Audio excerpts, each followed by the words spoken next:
right, let's see what else is making news around the world. 421 women have now come forward claiming they were sexually assaulted by former Harrods owner, the late Mohammed Al Fayed. 6 Australians are among them. Their legal team says it was industrial-scale abuse. And now there's evidence the abuse happened not only at Harrods, but at other locations linked to Al Fayed's business empire. This case, in many ways, is the worst case of corporate sexual abuse of women that the world has ever known. The death toll from Spain's catastrophic flash flooding disaster continues to rise as the search for bodies in the mud and wreckage continues.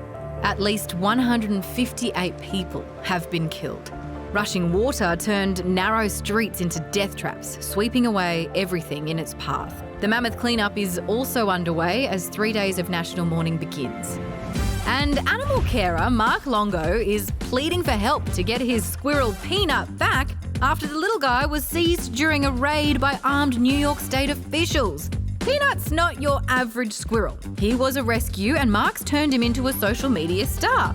While Mark admits he's yet to get the right paperwork for Peanut, he reckons the reaction was totally over the top.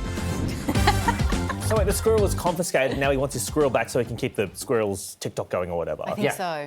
Would anyone notice if it was a different squirrel? Like, I don't... I mean, parents do this all the time, right? The dog dies or the fish dies and they bring a new one home from the shop and they go, the kids It don't could have notice. been just one squirrel who went and got a great feed and went back to his mates and went, oh my God, you've got to go to the house. You've got to check out. There's like a trick-or-treating thing. No one's going to know. I'm sorry, I didn't see a squirrel in any of that footage. What did you... What? Sorry, the guy was hot.